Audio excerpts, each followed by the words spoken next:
At number 53 on the iconic 100 list is the 1989 Barry Sanders score rookie card.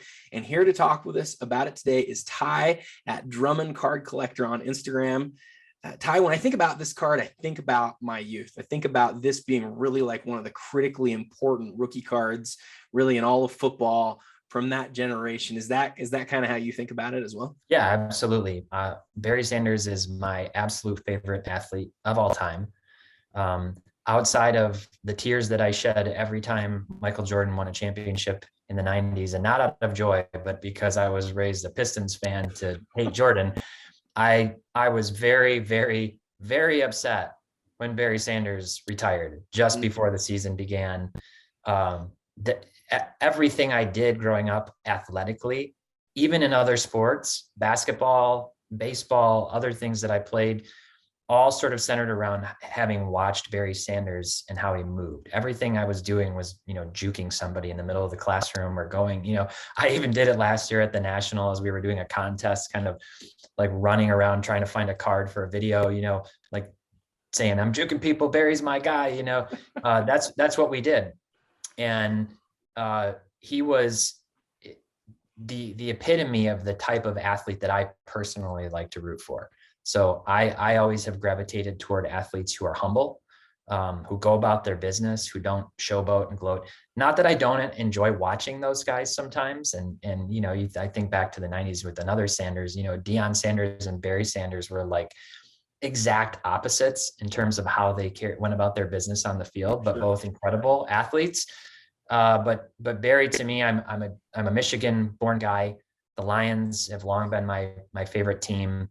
And Barry was just, to me, he's the greatest running back of all time. I know many people would put, Peyton and Jim Brown ahead of him. But that's my childhood. That's my fandom. When he retired, like I said, I was very upset, so much so that I kind of mentally took like a year off from football and came back and was like, I need to pick an AFC team because the Lions are terrible and Barry's gone. And so I sort of swung over and started rooting for the Chiefs too. But when you look at his two cards, you've got score. I mean, obviously, he's got the Oklahoma State card as well. But he's got the score and he's got the tops traded. Yep. I personally like the tops traded a little better. It's like in game. I don't know why, but the score is great too. And you sort of got this sheepish, cheesy grin, right? It's just a very simple portrait. Portrait cards are awesome. They capture the essence of the athlete. And so, I obviously a really important card. And I've got Barry up near the top of my list in terms of relevant football players of all time. And I had him at number 44. Why do you think, I was just going to ask you this, so I'm glad you brought it up. Why do you think that the hobby decided that the score Barry was the rookie card and why not the tops traded? I've actually wondered that, and I've talked to people about it. So I was 4 when this card would have released. And so it wasn't like I was active in the card game, understanding the movements. I kind of joked that the 80s to me, while I have an appreciation for it with the cards, is the decade I'm least passionate about, just because there's something about the vintage, real, true vintage stuff, 70s and prior, that's more limited. It wasn't the so-called junk wax era. And so it was like, there was actually like just not a lot of cards in circulation, and they were really saturated colors and cool photos and things. And then the 90s was when all the innovation started, and that's my nostalgia and everything from kind of 92 forward. So the 80s was sort of like this dead era for me in terms of cards. That I know it's a critically important era to many other people, because that's when card collecting obviously started to become really, really mainstream and popular for a lot of people. I know portrait cards in general, as opposed to just Barry like sitting on the bench and the tops traded, tend to just be really, really sought after and popular. And that's probably why.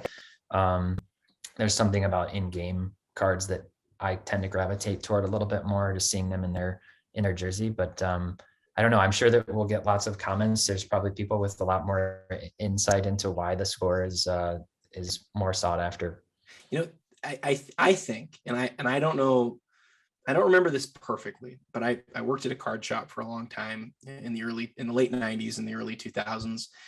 And if I remember right, both the tops traded and the score, neither of them came out of packs. I believe they both came out of unopened like box sets, Mm. right? And it's the same thing with Emmitt Smith. He had like a score supplemental rookie card that people know of, and Topps Traded was always a box set in both baseball and in football, back in the 80s and the early 90s. So hope I'm not speaking incorrectly here, but I believe both cards came out of box sets. I'm pretty certain about that.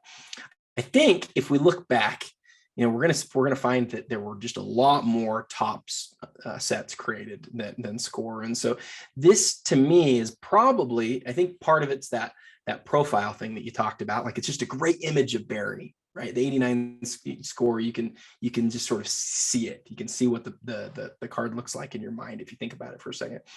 But I think the other thing here is rarity is a thing. Rarity matters, and if a card's, it's a higher quality card, right? Better, cleaner stock used on the card clearly than the Topps Traded, which was, I think, a little bit more grainy. You combine that with being a lot rarer, and you can imagine back in the early 90s and then into the mid 90s, people wanted to own the rarer card. And so I don't know if the population reflects that, but I'm pretty confident that when you look at like the total that were produced, which we don't have numbers on, there's just going to be a lot fewer of the Barry Sanders score rookie card. That makes sense. Yeah, that makes a lot of sense. Yeah, I don't know the pops of the two cards off the top of my head. We could probably pull it up, but that makes a lot of sense. Obviously, like you said, we've talked about this in the past, but I think that it matters. There needs to be enough of them in circulation in a way for it to be truly iconic.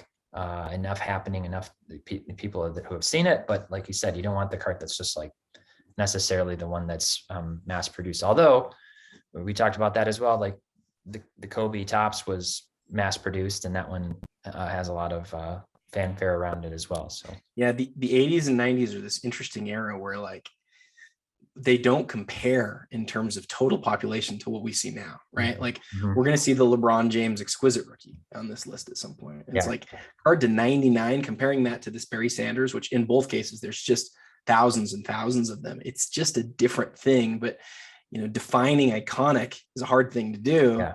And I think that this Barry ended up about right. Again, you said you had it at 44, I believe. Yep. And we're talking about a card that's at 53. You're really, really spot on, really close on this one as well.